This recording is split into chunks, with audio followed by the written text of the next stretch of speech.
স্বাগত বাংলাদেশ এখনে। রাজধানীতে একজন বিদেশি নাগরিকের খুন হওয়া নিয়ে কূটনৈতিক পাড়ায় চলছে তোলপাড়। যুক্তরাষ্ট্র যুক্তরাজ্য এরই মধ্যে তাদের নাগরিকদের সতর্ক করে দিয়েছে বাংলাদেশে অবস্থানের বিষয়ে। আর এর আগে একের পর এক খুন হয়েছেন ব্লগার। সবকিছু মিলিয়ে আমাদের আজকের এই আয়োজন বাংলাদেশ এখন। আপনাদের সবাইকে আবারও স্বাগত জানাচ্ছি। আর এসব নিয়ে আলোচনার জন্য স্টুডিওতে আছেন বাংলাদেশ ফেডারেল সাংবাদিক ইউনিয়নের সাবেক সভাপতি রুহুল আমিন গাজী এবং সম্মিলিত সাংস্কৃতিক জোটের সভাপতি গোলাম কুদ্দুস। আপনাদের দুজনকে স্বাগত জানাচ্ছি। প্রথমে শুনছিলেন আসলে যে গতকাল একজন বিদেশি নাগরিক, ইতালিয়ান নাগরিক খুন হয়েছেন এবং কারা কি উদ্দেশ্যে এই ঘটনাটি ঘটিয়েছে, যদিও পুলিশ এখন পর্যন্ত এর কোনো কুল কিনারা করতে পারেনি, কিন্তু একটি সামাজিক যোগাযোগ মাধ্যমে একটি ওয়েবসাইটে আইএস এর পক্ষ থেকে বলা হয়েছে যে তারা এই ঘটনা ঘটিয়েছে। যদিও এর ভিত্তি আসলে কি এই বিষয়গুলি নিশ্চিত নয় এখনো, কিন্তু আইন শৃঙ্খলা পরিস্থিতি কেমন মনে হচ্ছে আপনার কাছে, জনাব গোলাম কুদ্দুস? প্রথমত হলো যে দুঃখজনক ঘটনাটি ঘটেছে, ইটালিয়ান নাগরিককে নির্মমভাবে গুলি করে হত্যা করা হয়েছে। মোটরসাইকেল আরোহী 3 জন যুবক, যেটি প্রত্যক্ষদর্শী বিবরণ দিয়ে পত্রিকা প্রকাশিত হয়েছে। এটি অনভিপ্রেত, অনাকাঙ্ক্ষিত এবং নিন্দনীয় নিঃসন্দেহে। কারা এই ঘটনাটি ঘটিয়েছে এটি নিশ্চিত করে এখনো বলবার সম্ভব নয়, কারণ ইতিমধ্যে আমাদের স্বরাষ্ট্রমন্ত্রী বলেছেন ঘটনা যারাই ঘটিয়ে থাকুক না কেন তাদের খুঁজে বের করা হবে। ঢাকা মহানগর গোয়েন্দা সংস্থাকে এটি তদন্ত করবার দায়িত্ব দেওয়া হয়েছে। তবে যে কথাটি আপনি বললেন, তোলপাড় হচ্ছে আইএস এর সম্পৃক্ততা নিয়ে, কারণ আমরা গণমাধ্যমে যেটা দেখেছি, যুক্তরাষ্ট্র ভিত্তিক একটি যারা আইএস এবং অন্যান্য সন্ত্রাসবাদ নিয়ে যারা পর্যবেক্ষণ করে তেমনি ধরনের একটি ওয়েবসাইট বলেছে যে তাদের কাছে সাইট ইন্টেলিজেন্স গ্রুপ তাদের কাছ থেকে যে তথ্য এসেছে যে এটা আইএস স্বীকার করেছে এটি তারা করেছে। যদিও আমাদের স্বরাষ্ট্রমন্ত্রী বলছেন এটি বিশ্বাসযোগ্য নয়।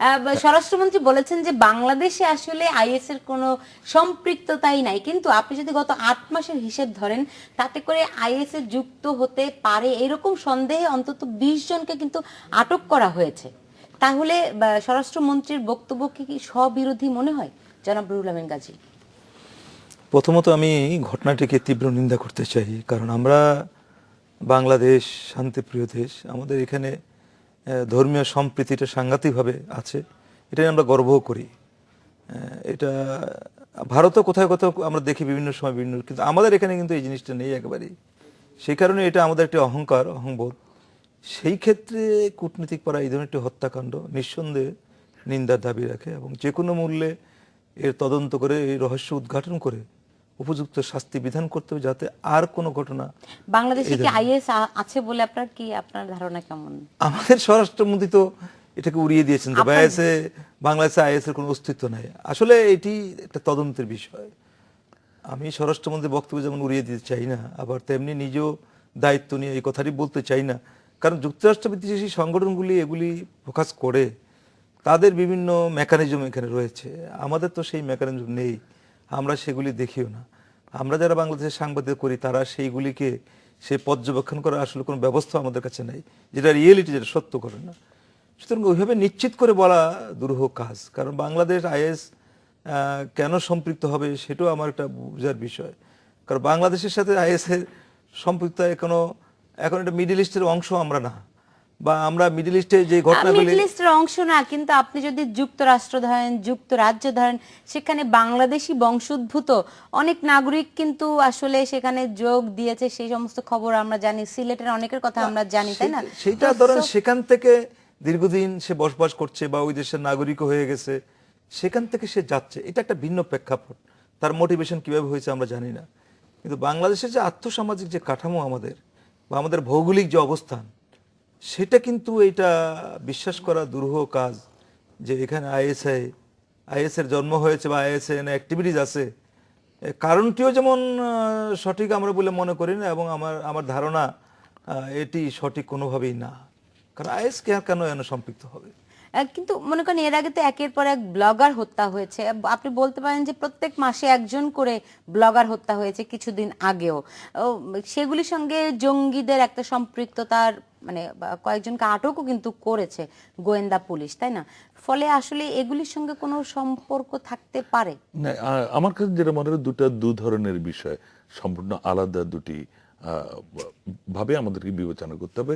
যেমন আইএস এর যে কথাটি তারা স্বীকার করেছে বলে যে দাবি করা হচ্ছে, যেমন ধরেন তাহলে আমাদের একটু খুঁটিয়ে দেখা দরকার বিশ্বব্যাপী আইএস এর ভূমিকা কি।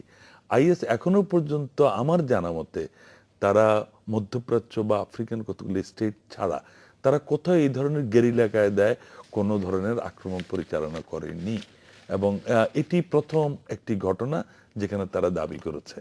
সুতরাং এটি আমার কাছে বিশ্বাসযোগ্য নয় বলে মনে হয়। তো আমার কাছে যেটি মনে হচ্ছে সেটা হলো যে হ্যাঁ, আইএস এর আপনি যে কথাগুলো বলেছেন, আইএস এর রাজনীতিতে উদ্বুদ্ধ হয়ে কিছু ব্যক্তি হয়তো বিচ্ছিন্নভাবে সেই মতাদর্শের প্রতি সমর্থন তার থাকতে পারে, কিন্তু বাংলাদেশের একটি অসাম্প্রদায়িক রাষ্ট্র আমরা প্রত্যাশা করি, এবং আমাদের দেশের মানুষ ধর্মপ্রাণ, কিন্তু তারা জঙ্গি হতে রাজি নয় এবং ধর্মান্ধ নয় তারা। সুতরাং আমাদের দেশে আইএস এর ঘাঁটি গাড়বার মতো পরিস্থিতি বাস্তবে এখানে নেই, এবং আমাদের বর্তমান সরকার। আমি একটু আপনাকে মনে করিয়ে দিতে চাই যে বেশ বছরখানেক আগে সম্ভবত তালেবান নেতা জাওয়াহিরি উনি কিন্তু বলছিলেন যে এই ভারতীয় উপমহাদেশে তারা একটি নেটওয়ার্ক গড়ে তুলবেন, এইখানে তাদের যে আদর্শ, তাদের যে চিন্তা ভাবনা ধারণা এগুলি প্রতিষ্ঠিত করার জন্য। ফলে এইগুলি কি এখন আসলে গোয়েন্দাদের এই বিষয়গুলি এক ধরনের কগনিজেন্সে নেওয়া কি উচিত? জনাব, না, আপনি যেটা বলছেন সেটা তো তালেবানদের বক্তব্য, সেটা আইএস এর না। তো তালেবানদের বক্তব্য, তালেবান তারা তো পাকিস্তান ভিত্তিক বা পাকিস্তানকে জড়িয়ে যে কারণে পাকিস্তান তো আসলে একটা সমস্যায় আছে এই নিয়ে বলতে গেলে, যদিও সেখানে গণতন্ত্র এখন প্রতিষ্ঠিত হতে যাচ্ছে বা আমরা লক্ষ্য করছি যে একটি গণতান্ত্রিক সরকারের পরে আরেকটি গণতান্ত্রিক সরকার এসেছে, এটা একটা শুভ লক্ষণ সেখানে। তারপরও পাকিস্তান বা আফগানিস্তান মিলে যে অবস্থাটা আছে সেখানে তালেবানদের একটা দৌরাত্ম্য তো সেখানে আছেই, সেটাকে অস্বীকার করা যাবে না। এখন তারা ভারতে, এবং ভারতও যে বিভিন্ন সময় বিভিন্ন ঘটনা ঘটেনি এমনটি নয়, বিচ্ছিন্ন ঘটনা কিন্তু ভারতেও ঘটেছে, যে কারণে পাকিস্তানের সাথে ভারতের এ নিয়ে বিরোধও রয়েছে এই ঘটনাগুলি নিয়ে। এবং সেখানে বাংলাদেশের প্রতিও তাদের নজর আছে, এই যে তথ্যগুলি তারা দিচ্ছে। কিন্তু আমি বাংলাদেশের ভৌগোলিক অবস্থান থেকে শুরু করে পাকিস্তান, তালেবান, আপনি যদি ধরেন আফগানিস্তান মিলে বা ওদিকে যে একটা সুযোগ রয়েছে তাদের, যে পাহাড়ি অঞ্চল বা ইত্যকার বিষয়গুলি যেখানে লুকানোর একটা সুদূর্ম ব্যবস্থা, সেখানে সুদূর্ম ব্যবস্থা রয়েছে। আপনি জানেন পাহাড়ের মধ্যে গর্তগুলোতে বোম্বিং মারলেও সেই বোম্বিং কিছু হয় না। কিন্তু বাংলাদেশের নাতিশীতোষ্ণ অঞ্চল দেশ, সেখানে কিন্তু ঠিক এমনি অবস্থা, ঘাঁটি গেড়ে বসে থাকা বা পাশে সাহায্য পাওয়ার মতো আমাদের অবস্থানটাকে, 3 দিকে ভারত বেষ্টিত, একদিকে বঙ্গোপসাগর, এটা হচ্ছে বাংলাদেশের ভৌগোলিক অবস্থান। এখানে আইএসআই বা তালেবানদের কোনো সংগঠন গড়ে তোলা বা তারা এই ধরনের কোনো কার্যক্রম চালানোটা আমার কাছে একটা দুরূহ মনে হয়। আপনার দুজন ভিন্ন মতের মানুষ আমরা সবাই জানি, কিন্তু এই বিষয়ে আপনারা দুজন মোটামুটি একমত যে আসলে এই আইএস এর সম্পৃক্ততা বা আইএস বাংলাদেশের মানে বাংলাদেশকে আইএস এর ঘাঁটি করার সুযোগ খুব কম। এই বিষয়গুলি নিয়ে ফিরবো, যেমন গোলাম কুদ্দুস কিছু বলতে যাচ্ছেন, আমি ফিরবো, মাত্র 40 সেকেন্ডের বিরতি নিচ্ছি। বাংলাদেশ এখন যে আমি বলছিলাম, আপনারা দুজনই একেবারে ভিন্ন ধারার, ভিন্ন মতের, ভিন্ন দর্শনের মানুষ, কিন্তু আপনারা দুজনই আসলে মানে জোরালোভাবে বলছেন যে আসলে জঙ্গি কিংবা আইএস এদের সম্পৃক্ততা বাংলাদেশে থাকার। একমত হলেন কিভাবে? না, একমত এখানে একটু আমি ক্লিয়ার করা উচিত। 3টি কারণে আমি মনে করি বাংলাদেশে আইএস এর ঘাঁটি করা সম্ভব নয়। একটি হলো আমাদের দেশের জনগণ অসাম্প্রদায়িক, তারা এই ধরনের মতাদর্শকে এদেশে প্রতিষ্ঠিত হতে দেবে না। দ্বিতীয়ত হলো ভৌগোলিক অবস্থান বাংলাদেশের, সেখানে আইএস এর ঘাঁটি গড়বার মতো অবস্থা এখানে নেই। তৃতীয়ত আমাদের বর্তমান যে সরকার দেশ পরিচালনা করছে, তারা জঙ্গিবাদের বিরুদ্ধে কঠোর অবস্থান গ্রহণ করেছে। সুতরাং তারা এই ধরনের জঙ্গিবাদকে কখনো প্রশ্রয় দেবে না। সুতরাং সেই কারণে আইএস এর এখানে ঘাঁটি গেড়ে বসে থাকার মতো পরিবেশ নেই। কিন্তু আমি আপনার সাথে আরেকটি ব্যাপারে একটু ভিন্নমত পোষণ করতে চাই। আমাদের মানুষ অসাম্প্রদায়িক হবার পরও কখনো কখনো আমাদের দেশের সাম্প্রদায়িক জঙ্গি গোষ্ঠীর উত্থানকে একেবারে আমরা অস্বীকার করতে পারি না। কারণ তারা সাধারণ মানুষের ধর্ম অনুভূতিকে কেন্দ্র করে কখনো কখনো আমরা দেখছি পশ্চাৎপদ চিন্তাকে সামনে এনে তাদের হীন রাজনৈতিক স্বার্থে কখনো কখনো জঙ্গি তৎপরতা আমাদের রাষ্ট্রে পরিচালনা করে, কিন্তু সেটি সাধারণ মানুষ কখনো গ্রহণ করেনি। এবং জি, আমাদের জনাব রুহুল দেশের আমিন গাজী, আসলেও আমাদের দেশের মানুষ নিঃসন্দেহে অসাম্প্রদায়িক এবং ম্যাক্সিমাম মানুষই আসলে এই সমস্ত জঙ্গি যেই চিন্তা ধারণাকে আসলে ধারণ করে না। জনাব রুহুল আমিন গাজী, আসলে জঙ্গি শব্দটি এসেছে মূলত আফগানিস্তানের এই যখন তালেবানদের অস্তিত্ব যখন আবিষ্কার হয় তখন থেকে জঙ্গি শব্দটি এসেছে। আমাদের এখানে জঙ্গি শব্দটি বেশি ব্যবহার করে আমরা আসলে নিজেদেরকে কোনো জালে, যেই জালটি এখন এই যে গতকাল হত্যাকাণ্ডের মধ্য দিয়ে আমার কাছে যেটা মনে হচ্ছে, আমি জানি না, তদন্তকারী অফিসাররা তারাই বলতে পারবেন, একটা সুদূর প্রসারী কোনো পরিকল্পনা বাংলাদেশকে নিয়ে কারো কারো বহির্বিশ্বের কারো কারো আছে কি না আমার এটা এখন সন্দেহ হচ্ছে। এই কারণে সন্দেহ হচ্ছে যে এই জঙ্গি জঙ্গি আমরা এখন যত কম বলতে পারি, জঙ্গি বেশি বেশি বলে নিজেরা জঙ্গি রাষ্ট্র বানিয়ে তারপরে আবার ক্রিকেট জঙ্গির কারণে ক্রিকেট আসবে না, এটা আসবে না, আমাদের ছেলেরা বাইরে গেলে চাকরি পাবে না, এটা হবে না, জঙ্গি রাষ্ট্র হিসাবে এয়ারপোর্টে আটকে রাখবে, এগুলো হয়েছে। আমি আপনার কথা সূত্র ধরে একটু বলতে চাই, আমাদের ফেসবুকে, আমাদের বাংলাদেশ এখন পেজে আব্দুল আজিজ রুবেল নামে একজন মন্তব্য করেছেন, তার বক্তব্য একটু পড়তে চাই আমি, যে বিদেশে যে বলবেন বাংলাদেশে জঙ্গি আছে তারা তো রেড অ্যালার্ট জারি করবেই, যেহেতু আসলে আমি ওই কথাটাই বলতে চাই। কাজে আমরা যারা কথা বলি, কি যারা সরকার পরিচালনা আছি বা বিরোধীদের আছে, সকলেরই তো দেশ, আগে দেশটাকে বাঁচান, তারপরে আভ্যন্তরীণ রাজনীতি কে কি করবেন না করবেন বা কারে ক্ষমতা বসাবেন কারে ফেলে দিবেন এইটা নিজেদের চিন্তা ভিন্ন। কিন্তু আমাদের জাতীয়ভাবে আমাদের নিজেদের সুরক্ষাটা আসলে আগে দরকার। সেই কারণে জঙ্গি রাষ্ট্র বানানোর প্রবণতা যেন আমাদের মধ্যে পেয়ে না বসে, কারণ এটা তালেবান রাষ্ট্র না। আর আমাদের দেশে আমি ওনার সাথে একমত যে আমাদের মানুষ ধর্মপ্রাণ, কিন্তু ধর্মান্ধ নয়। আমাদের মানুষ কখনই ধর্মান্ধ নয় এবং ধর্মের বাড়াবাড়িটা কখনই পছন্দ করে না, আমাদের দেশে কখনোই করেনি, ভবিষ্যতে করবে না। তারপরেও তো আমাদের দেশে স্লোগান উঠেছে যে কি আমরা হব তালেবান, বাংলা হবে আফগান, এই সমস্ত স্লোগান তো উঠেছিল। এই আবেগী স্লোগান দেখেন দীর্ঘস্থায়ী হয়নি। এই আবেগী স্লোগান যারা দিয়েছে তাদের এই স্লোগানগুলো দীর্ঘস্থায়ী করতে পারে নাই। তারাও কিন্তু আজকে বাস্তবতা, রিয়েলিটিতে তারাও চুপ মেরে গেছে। কাজেই আমার দৃঢ় বিশ্বাস যে বাংলাদেশের মানুষ ভৌগোলিক অবস্থান মিলিয়ে এবং এদেশের আলো বায়ু যেভাবে তৈরি হয়েছে, বাংলাদেশে কখনই ওই ধরনের তৎপরতা সুযোগ নেই এবং হবেও না, এটাই স্বাভাবিক। আমি যেহেতু তালেবান স্লোগানের কথাটি আপনি বললেন, আমার মনে পড়ে যায় 1976 সালে সরওয়ার্দী উদ্যানে তখন বিমান বাহিনী প্রধান এমজি তাওয়াব এসেছিলেন। তখন ইসলামী ছাত্র শিবির, প্রথম জামাত ইসলামীর একটি সেখানে ছাত্র সমাবেশ হয়েছিল। সেখানেই সর্বপ্রথম আমরা হব তাওয়াব ভাই চাঁদ তারা মার্কা পতাকা বসে হয়েছিল। সেখানেই সর্বপ্রথম আমরা হব তাওয়াব ভাই চাঁদ তারা মার্কা পতাকা চাই, এই স্লোগান তখন প্রথম উচ্চারিত হয়েছিল। আমি তখন মহসিন হলে থাকতাম, ছাত্র, ওই সময় খুবই আলোচিত ছিল। তারপর দেখেন, এক কথার ব্যাপারে আমরা সম্পূর্ণ একমত যে বাংলাদেশের মানুষ অসাম্প্রদায়িক চেতনার মানুষ, আমরা কখনো ধর্মীয় হানাহানি পছন্দ করি না, কিন্তু তারপরে এটি বাস্তব, বাংলাদেশের ধর্ম নিয়ে রাজনীতি হয় এবং একটি গোষ্ঠী। একটা জিনিস কি আপনি আমাকে বলতে পারেন যে এর আগেও কিন্তু বাংলাদেশে বিদেশি রাষ্ট্রের কর্মকর্তা খুন হয়েছেন, সৌদি একজন কর্মকর্তা খালাফ খুন হয়েছেন, তখন কিন্তু এখন যেভাবে করে কূটনৈতিক অঙ্গনের সবাই যেমন একজোট হয়ে তারা একটা অবস্থান নিয়েছে এবং তারা রেড অ্যালার্ট জারি করেছে। এটা আপনার সাথে আমি একটু যোগ করতে, এর আগে যুক্তরাজ্যের ব্রিটেনের রাষ্ট্রদূত আনোয়ার চৌধুরী, তিনি কিন্তু সিলেটে হামলা হয়েছে, একজন লোক মারা গিয়েছিল, তিনি আহত হয়েছিলেন, তিনি রাষ্ট্রদূত।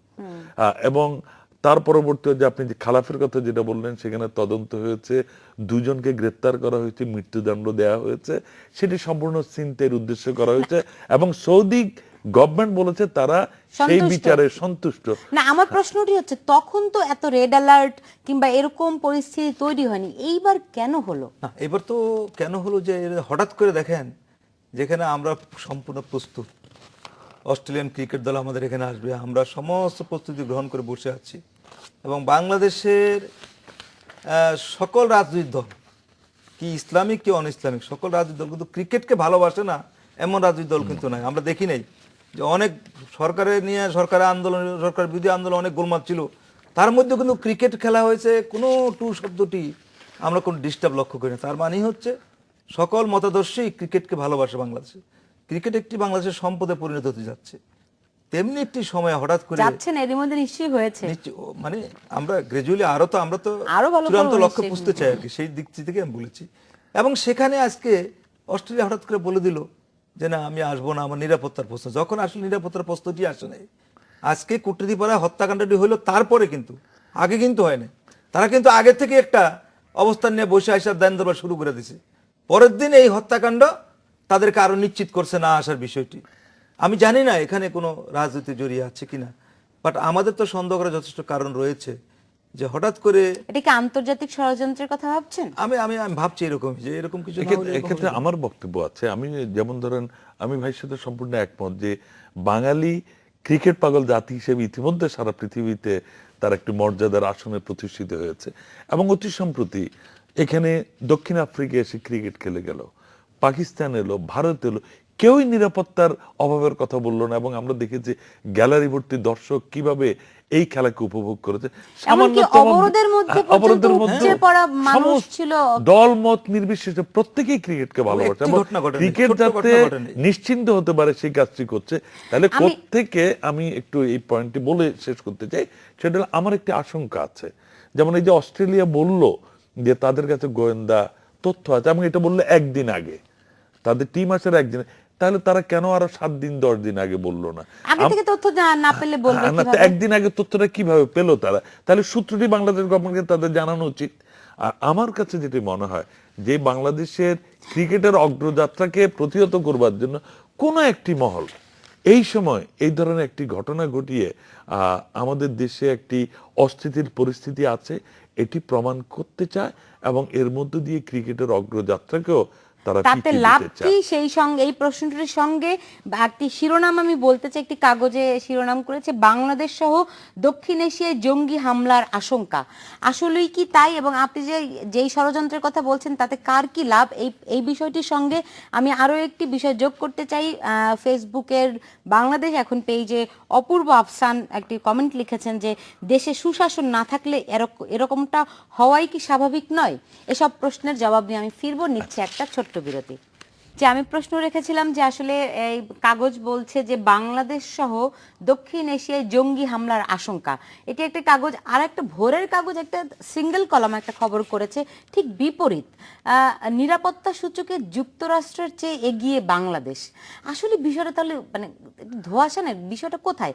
আমরা যদি যুক্তরাষ্ট্রের চেয়ে নিরাপত্তা সূচকে এগিয়ে থাকি তাহলে আবার জঙ্গি হামলার আশঙ্কা কন্ট্রাডিক্টরি কিনা? আচ্ছা, প্রথমত আমি বলি যে যুক্তরাষ্ট্রের চেয়ে এগিয়ে যেটা, সেটা হলো যুক্তরাষ্ট্র ভিত্তিক একটি গবেষণা প্রতিষ্ঠান গ্যালপ, সম্ভবত নামটি তারা 143টি দেশের একটি গবেষণা করেছিল, এবং তারা এটি হলো রাতের বেলায়, যে রাতের বেলায় কোন দেশের নাগরিকটা কতদূর নিরাপদ। সেক্ষেত্রে 89 পয়েন্ট পেয়ে 100-তে সুইডেন 1 নম্বরে অবস্থান করেছে, বাংলাদেশ 78 পয়েন্ট পেয়ে 30তম স্থান, এবং আমাদের ইন্ডিয়া পাকিস্তানের মধ্যে বাংলাদেশ সর্বোচ্চ।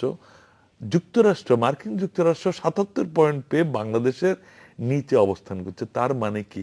কিছুক্ষণ আগে যে আপনি ফেসবুকের একটি পড়লেন, আমাদের এক বন্ধু বলেছে যে এখানে আপনার সুশাসন না থাকার কারণে, আফসান বলেছিল যে দেশে সুশাসন না থাকলে এরকম হওয়াটাই কি স্বাভাবিক নয়? নিরাপত্তা। আমি তাকে শুধু বলবো যে হ্যাঁ, আমাদের সরকার দেশ শাসনে অনেক ত্রুটি আছে, অনেক ভালো কাজ করছে, সর্বক্ষেত্রে সরকার সমালোচনা উঠবে, এটি নিশ্চয়ই আমরা বলবো না, কিন্তু আমরা দেখব সামগ্রিকভাবে আমরা কোথায় যাচ্ছি। তাহলে আমরা দেখছি নিরাপত্তার ক্ষেত্রে আমরা অনেক দূর এগিয়ে আছি। আরেকটি কথা বললে যে সুশাসন একটি আপেক্ষিক অর্থে, আমি সুশাসনের প্রসঙ্গে ফিরছি, কিন্তু জনাব রুহুল আমিন গাজী, এই যে দক্ষিণ এশিয়া সহ জঙ্গি হামলার আশঙ্কা, এই আশঙ্কা আর এই যে জরিপ, এই দুয়ের মধ্যে আসলে অমিল যেটা, সেটা খুব বড় ধরনের। আশঙ্কা তো আশঙ্কা থেকেই যায়, এবং আপনার এই আশঙ্কা থেকেই তো বলা হচ্ছে যে যুক্তরাষ্ট্রভিত্তিক প্রতিষ্ঠান আবিষ্কার করেছে যে আইএসআই, যে এখানে যে ইটালিয়ান একজন নাগরিককে হত্যার মধ্যে দিয়ে আইএসআই কি অর্জন করতে চায় বাংলাদেশে, আমি তো একজন মানুষ হিসেবে আমার বোধগম্য না। আচ্ছা, এখানে একটুখানি আমার গতকালও এই বিষয়টা নিয়ে আমরা আসলে আলোচনা করেছিলাম এই অনুষ্ঠানেই। সেখানে একজন বলেছিলেন যে অস্ট্রেলিয়া যেহেতু সিরিয়াতে আইএস দমনে সৈন্য পাঠিয়েছে, সেইটার কারণে অস্ট্রেলিয়ার উপর আলাদা করে আইএস এর কোনো ক্ষোভ থেকে থাকতে পারে, এমনটা একজন অস্ট্রেলিয়ান মতামত। নাগরিককে হত্যা করবে, ইটালিয়ান নাগরিককে হত্যা করলো কেন? সেটাও যে আমি যে না, ধরে নেই, অস্ট্রেলিয়ান টিম যেহেতু বাংলাদেশে না, না, আসছে, বুঝছি, সেটা আমি যুক্তির খাতিরে ধরে নেই, তাহলে ক্ষোভটা তো অস্ট্রেলিয়ার উপরে। তাহলে অস্ট্রেলিয়ান নাগরিক তো আছে বাংলাদেশে, চলাফেরা করে, তো তাকে হত্যা না করে বা অস্ট্রেলিয়ান এমবেসিতে কোনো হামলা না করে, আমি যুক্তির খাতিরে তর্কের খাতিরে ধরে নেই, তাহলে একজন সাধারণ ইটালিয়ান নাগরিককে হত্যা করতে গেলে কেন? কাজে এটার সাথে আইএস এর ওই সম্পৃক্ততা জড়ানোটা যুক্তিযুক্ত আর না। আমার কাছে আরেকটা পয়েন্ট মনে হয় যে আইএস তো এখন পর্যন্ত বলেনি যে যারা যারা আমাদের উপর হামলা পরিচালনা করছে বা যারা সহযোগিতা করছে তাদের রাষ্ট্রীয় প্রতিষ্ঠানের উপর আমরা হামলা করব বা তাদের ব্যক্তির জীবনের নিরাপত্তা আমাদের দ্বারা বিঘ্ন, এই ধরনের কোনো কথা কিন্তু তারা বলেনি। সুতরাং আমার কাছে যেটা মনে হয় না, এটি তবে একটি তারা- বিচ্ছিন্ন তবে ঘটনা তারা ওই যে হিসেবেই আমাদেরকে দেখা একটা উচিত। ফান ম্যাগাজিন, কার্টুন ম্যাগাজিন ফ্রান্সের যে হামলা করেছিল, আপনার মনে আছে কিনা, ওই যে সম্পাদক সহ কয়েকজনকে মেরে ফেললো, যেটা না, সে ফ্রান্সে তো সেটা প্রবন্ধ বা নিবন্ধ লিখেছে, সেখানে কার্টুন তাদের- কার্টুন হ্যাঁ, কার্টুন কার্টুন ইয়ে ওটা করেছিল। আইএসসি করেছিল এরকমটাই, আমি যদি না ভুল হয়ে থাকে আমার। যাই হোক, আমার ঠিক খেয়াল নেই এটা জিনিসটা। আমারও তবে এটি একটি আমার কেন এখানে একজন সিভিলিয়ান, সে কোনো দূতাবাসের সাথে যুক্ত নয়, সরকারের কোনো কর্মকাণ্ডের সাথে যুক্ত নয়, একেবারেই একজন সাধারণ সাধারণ নাগরিক। সিভিলিয়ান, তাকে কেন আইএস হত্যা করবে? এটা কোনো যৌক্তিক কারণ আর আমরা দেখছি না। বাংলাদেশ তো কোনোভাবেই আইএস যেখানে যুদ্ধ করছে বা যেসব জায়গায় রিলেটেড, বাংলাদেশ তো কোনোভাবেই তাদের বিরুদ্ধে কোনো সংশ্লিষ্টতা জড়িয়ে নেই, কোথাও কোনোভাবেই না। কোনো- না সৈন্য দিয়ে হেল্প করেছে, না কোনো সহযোগিতা করেছে, কোনোভাবেই বাংলাদেশের কোনো সম্পৃক্ততা নাই। এনটি আইএস কোনো অবস্থান তো বাংলাদেশ কোথাও নেয়নি, তো কেন বাংলাদেশের উপর এই ক্ষোভ তৈরি হবে? এটি বিচ্ছিন্ন কোনো একটি গ্রুপ করতে পারে যারা বাংলাদেশের বর্তমান যে স্থিতিশীলতা আছে, বাংলাদেশ যে আজকে সারা পৃথিবীতে একটি মডেল হিসেবে দাঁড়াচ্ছে, আমাদের মাননীয় প্রধানমন্ত্রী এবারে জাতিসংঘে দুটো বড় ক্ষেত্রে আন্তর্জাতিক সম্মান বয়ে এনেছেন, এবং এই যে মিলেনিয়াম গোল, সেটি বাংলাদেশ আজকে উন্নয়নশীল দেশগুলোর মধ্যে একটি মডেল।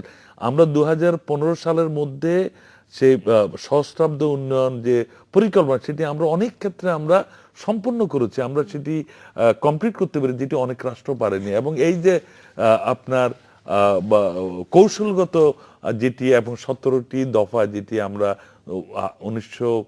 2030 সালের মধ্যে সম্পন্ন করব, বাংলাদেশ সেক্ষেত্রেও তারা এই 17টি ক্ষেত্রে অর্জনের ক্ষেত্রে বাংলাদেশ কমিটমেন্ট করেছে, এবং আমরা প্রত্যাশা করি যে বাংলাদেশ সেটি অনেক দ্রুতই অনেক দেশের চাইতে এগিয়ে যাবে।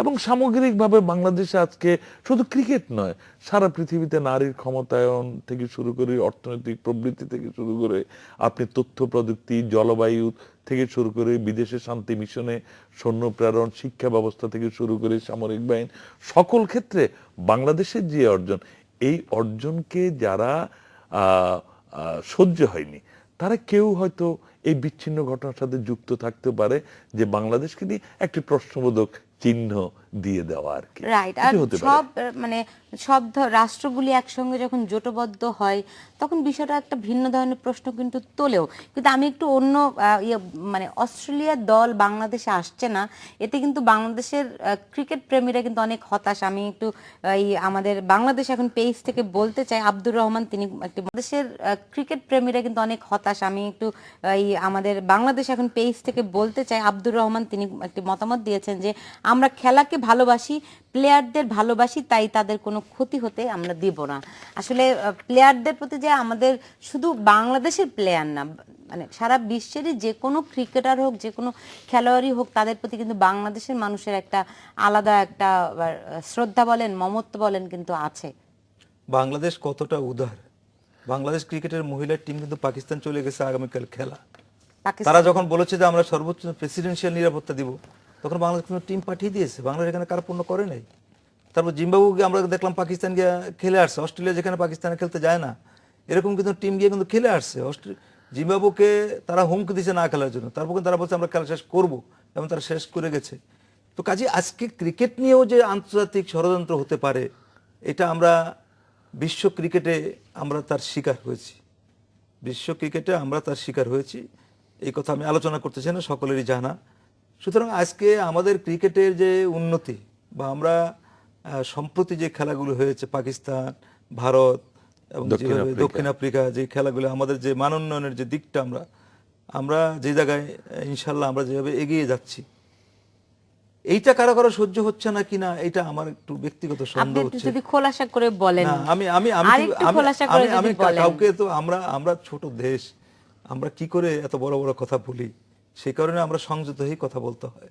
সংযত থেকেই বলতে চাই যে আমাদের উন্নতি যদি কারো যদি মাথা ব্যথার কারণ হয়ে থাকে, আমরা অনেক ছোট দেশ, পৃথিবীতে অনেক কিছু করে দেখায়।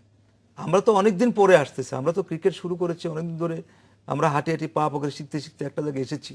এবং শ্রীলঙ্কাও একসময় হাঁটতে হাঁটতে তারা ওয়ার্ল্ড কাপ চ্যাম্পিয়নও হয়েছে। তো আমরা তো শ্রীলঙ্কা, ভারত, বাংলাদেশ, পাকিস্তান তো একই সয়েলের মোটামুটি কাছাকাছি এরিয়ার লোকই আমরা। তো আমরা কেন পারবো না? আমাদের এই পারার নিশ্চয়তা বাড়ার সম্ভাবনা যখন উজ্জ্বল হয়ে দেখা দিয়েছে, তখন আমাদের মধ্যে হঠাৎ করে এই ধরনের অস্ট্রেলিয়া না আসার ঘোষণাটি আসলে একটা বজ্রপাতের মতোই আমাদের অবস্থা হয়েছে।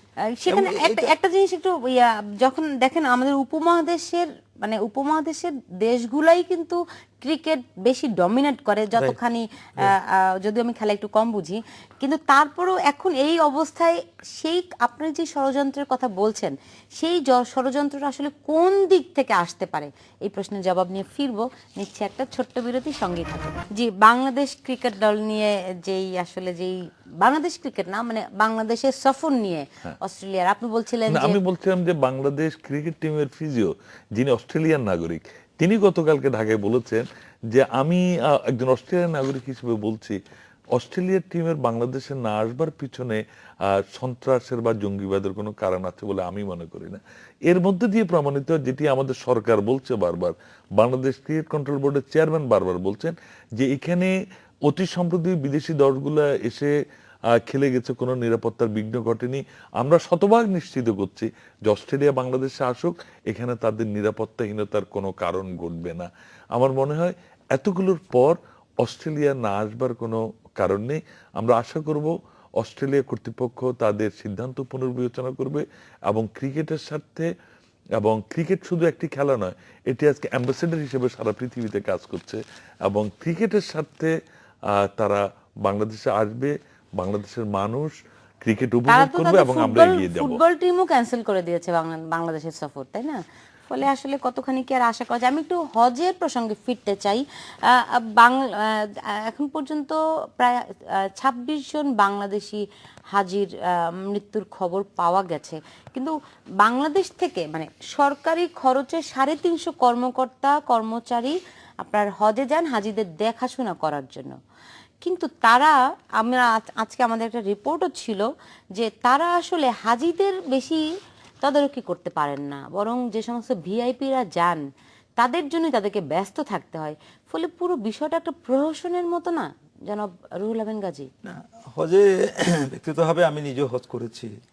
আসলে এটা, আপনি নিশ্চয়ই ভিআইপি মর্যাদা পেয়েছিলেন? না, আমি সৌদি সরকারের আমন্ত্রণে গিয়েছিলাম। আরো বড় ভিআইপি, এবং নিশ্চয়ই বিএনপির আমলে? না না না না, এই সরকার আমলে। ওকে। সৌদি সরকার মানে যে টিমটা করে সেখানে বিএনপি আওয়ামী লীগ মিলিত হবেই নেয়, ওরা মানে কোনো এক পক্ষ নেয় না, এটা হলো রয়্যাল গেস্ট বলে আর কি, রাজকীয় ভাবে। যেটি এবার আমাদের বিএনপি চেয়ারপারসন খালেদা জিয়া পেলেন না। না, উনি যান নাই। না, এবারও গেছে টিম, এবারও বড় টিম গেছে। যাক, আমি যেটা বলতে, সেখানে হলো যে বাংলাদেশের যে লোকজনকে নিয়োগ করা হয় সেবা শুশ্রূষা করার জন্য, এখন সেখানে এত ভিআইপিদেরকে আবার দেওয়া হয়, তাদের কিছু সেবা শুশ্রূষা তো লাগেই, এটা স্বাভাবিক নিয়ম লাগে। কিন্তু যেখানে ঘটনাটি ঘটেছে, দুর্ঘটনাটি যেখানে ঘটেছে, সেখানে আসলে ওই সেবা শুশ্রূষাকারীদের কিছু করণীয় নাই। সেখানে হইলো ধর্মীয় নির্ধারিত একটি বিধানকে পালন করতে যেতে হয়।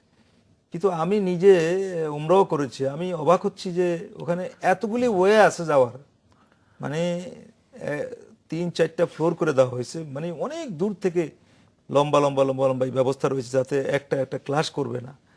তার মধ্যে এই ধরনের একটা ঘটনা এবং এতগুলি লোকের মৃত্যু, এই ঘটনা এর আগেও মৃত্যু হয়েছে। বলা হয়েছে বেশ কিছু পথ বন্ধ ছিল, এইটা বলা হচ্ছে, কিন্তু সৌদি সরকার কিন্তু এটা স্বীকার করছে না। এটা বিশেষ করে ইরানিদের অভিযোগ ছিল, আরো মালয়েশিয়ানদের অভিযোগ ছিল, এবং যে কারণে তারা ওআইসি তদন্ত চেয়েছে, ইরানিরা তো জাতিসংঘের তদন্ত চেয়েছে। তো সেখানে কিন্তু সৌদি গভর্নমেন্ট বারবারই এটাকে অস্বীকার করে। তারা বলছে না, ওই সময় আমরা জানি ধর্মীয় এই কাজটি, ওখানে ওই সময় রাস্তা বন্ধ করার কোনো কারণ ঘটেনি বা ঘটেনি, তারা এটা বলছে। যাক, তদন্ত এরপরও সৌদি সরকার তদন্ত টিম গঠন করেছে। আমরা তদন্তের পরেই বুঝতে পারবো যে আসলে ঘটনাটি কি ঘটেছে, যেটাই ঘটুক না কেন। এবং আমি জানি না ভাই গেছেন কিনা, একটু অবাক বিষয়। হ্যাঁ, আমার সৌভাগ্য হয়নি এখনো। আচ্ছা, যাই হোক, হবে ভবিষ্যতে ইনশাআল্লাহ। কিন্তু আমি অবাক বিষয় লক্ষ্য করছি যে এখানে যারাই গেছে এবং তারাও স্বীকার করবেন যে এখানে এত সুন্দর ব্যবস্থা থাকার পরেও যদি এই কোনো ধরনের, আমি জানি না, বিভিন্ন মন্তব্য আছে, কোনো কোনো জায়গায় তো ক্লাসের কথা আছে, কোনো কোনো জায়গায় যুবরাজের কথা আছে।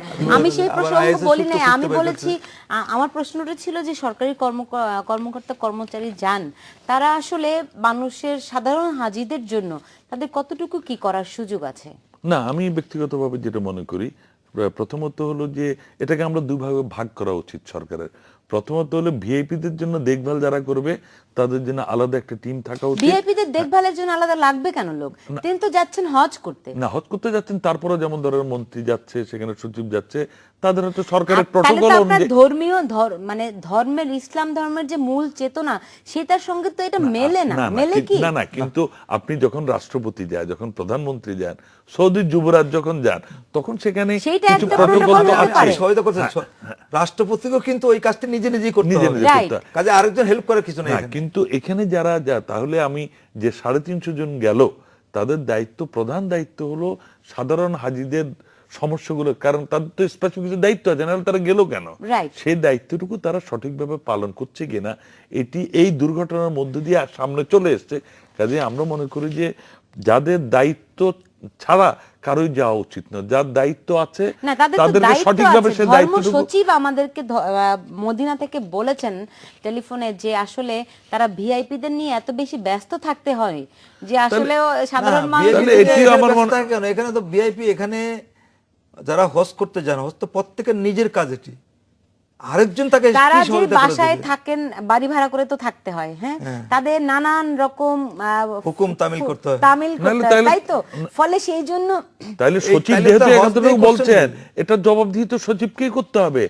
এখন তিনি সচিব বলছেন যে তিনি তো কর্মচারী একজন বা কর্মকর্তা একজন, হয়তো না, উচ্চপদস্থ তিনি দ্বিতীয় কর্মকর্তা, সর্বোচ্চ ব্যক্তি। একজন এমপি যাচ্ছেন, মন্ত্রী যাচ্ছেন, সেখানে তার আসলে খুব বেশি কি করণীয় থাকার নিশ্চয়ই করণীয় আছে। সচিব, আমরা জানি যে আমাদের দেশের সচিবদের কত বড় ক্ষমতা, সেটা আমরা প্রতিনিয়ত দেখছি। অনেক ক্ষেত্রে মন্ত্রী এমপিরা অসহায়, সুতরাং সচিব দায়িত্ব এড়াতে পারেন না এই কথাগুলো বলে, তাকেও জবাবদিহি করা উচিত। এবং তার অধীনস্থ কর্মচারীরা কে কি দায়িত্ব পালন করছে, কে দায়িত্ব পালনে অপারগতা প্রকাশ করেছে, কে ব্যর্থ হয়েছে, এটিও তদন্ত করে রিপোর্ট দেওয়া উচিত। এটি হলো একটা দিক।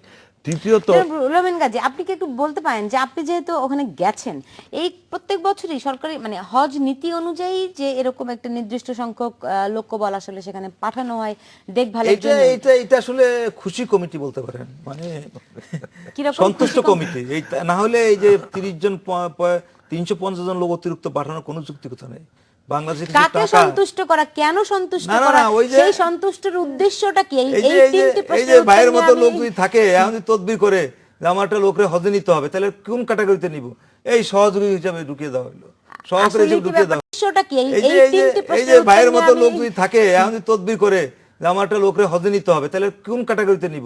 এই সহযোগী হিসাবে ঢুকিয়ে দেওয়া হলো, সহকারী আসলে হিসেবে কি ঢুকিয়ে দেওয়া ব্যাপারটা হলো। তাই? তাহলে কেন একদম ব্যাপারটি তাই। সরকারি কেউ খরচে স্বীকার তাহলে করুক না এটা করুক, এটাই বছরের fact। পর বছর ধরে এই বিষয় কিভাবে করে রাইট, চলতে বছর পারে? বছর ধরে এই প্রশ্নের জবাব প্রত্যেক দিই। সরকারের আমলেই আমি ফিরবো- এইভাবে আপনার অপচয় করা হয়। যে আমি ফিরবো এই বিষয়গুলো নিয়ে, নিচ্ছে একটা ছোট্ট বিরতির পর ফিরে এলাম। দেখছেন বাংলাদেশ এখন। যে এই যে আপনি রুহুল আমিন গাজী বলছিলেন যে আসলে হজে যারা যায় মানে 350 কর্মকর্তা এবার গেছে, প্রত্যেক বছরই যায়, সন্তুষ্টি কমিটি, এটা যদি আর একটু ব্যাখ্যা করতেন আর না, কি। আমার মনে হয় যে ওখানে এত লোকের প্রয়োজনীয়তা আছে কিনা, এটাই আমার একটা বড় প্রশ্ন। প্রয়োজনীয়তা নিশ্চয়ই আছে, না, 1 না, লাখ না, মানুষ যাচ্ছে। প্রয়োজনীয়তা যদি থাকে 10 জন আর 30 জন ঢুকে হইলো বিভিন্ন সুপারিশ, ওই খুশি করার জন্য, সন্তুষ্ট করার জন্য। অমক এমপি বললেন, অমক মন্ত্রী বললেন, বা অমক বড় প্রভাবশালী ব্যক্তি বললেন, সব সরকারের আমলই বলছি আমি, এই ঘটনাগুলি ঘটে। এই যে লোকবল বাড়ানো হচ্ছে, টাকাটা কিন্তু যাচ্ছে সরকারের, আপনার আমার ট্যাক্সের পয়সা এই ব্যয় হচ্ছে। এটা এত লোকের কোনো প্রয়োজন হয় না। হজটি নিজের করতে হয়। এই ধর্মীয় অনুশাসনগুলি যেখানে যা যা পালন করতে নিজেরই করতে হবে, কেউ তাকে হেল্প করতে পারবে না। এখন আপনার যে বোঝা গাঠটি, যেখানে যেখানে হজ যেভাবে যাওয়া হয়, এত বোঝা থাকে না, যেটার জন্য তাকে আরেকজন লোক হেল্প হওয়া দরকার। যদি না আরাম আয়েরা বিভিন্ন ধর্মীয় অনুশাসনগুলি না মেনে তিনি অন্যভাবে জীবনযাপন করতে যান, যেটা সচিব বলতেছেন যে আমরা ভিআইপি নিয়ে ব্যস্ত। আর এই ভিআইপিদের কাজ কি থাকে আমরা জানি না। উনি কি হজ করতে গেছেন নাকি? আপনার অভিজ্ঞতা কি বলে? আপনি তো গেছেন।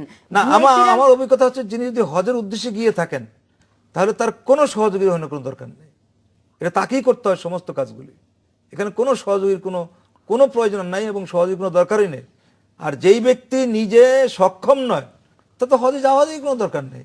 আর নিজে সক্ষম, সে হজে যাবেন, এগুলি কেন করবেন? না, আমি যেহেতু রুহুল গাজী ভাই ওনার ব্যক্তিগত অভিজ্ঞতা দিয়ে কথাগুলো বলছেন, আমার এখনো সৌভাগ্য হয়নি সেই অভিজ্ঞতা অর্জন করবার। তবে এটুকু আমি বুঝি কারোর যে জন্য কখনো সুপারিশ করেছেন হজে যাওয়ার না, জন্য?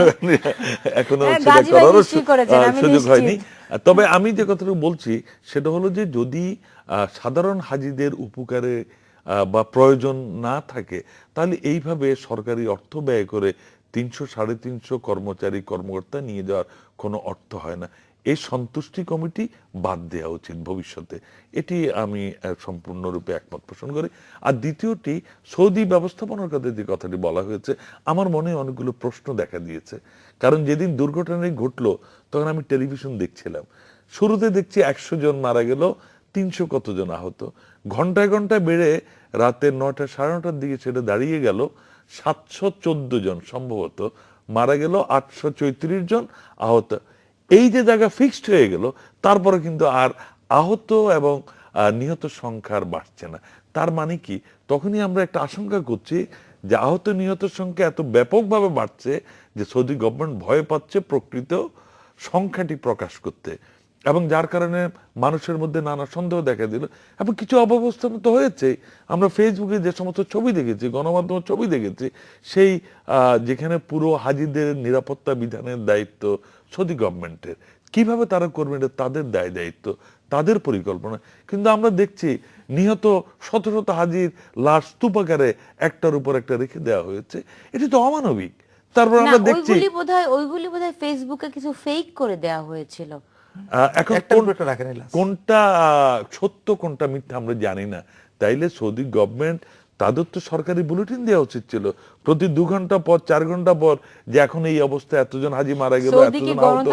না, তাহলে কিন্তু তারা সারা পৃথিবীর মুসলমানদের এই হজ করবার দায়িত্ব তারা নিয়েছেন এবং এই দায়িত্বটি তাদের পালন করতে হবে। যার কারণে তাদের এই ব্যর্থতার জন্য 1998 সালে একবার, সে সময় প্রায় 1300-1400 হাজি মারা গিয়েছিল। এবং এবার শুধু ইরান নয়, ইন্দোনেশিয়া, নাইজেরিয়া, মালয়েশিয়া প্রত্যেকেই এটি তদন্ত দাবি করেছে এবং ভবিষ্যতে যে সমস্ত হাজিরা যাবে প্রত্যেক একটা আতঙ্কের মধ্যে দিয়ে কিন্তু যাবে। সুতরাং 20 লাখ মুসল্লি বোধহয় প্রত্যেক বছর হজ করেন, বাইরে থেকে তারও বেশি হতে পারে।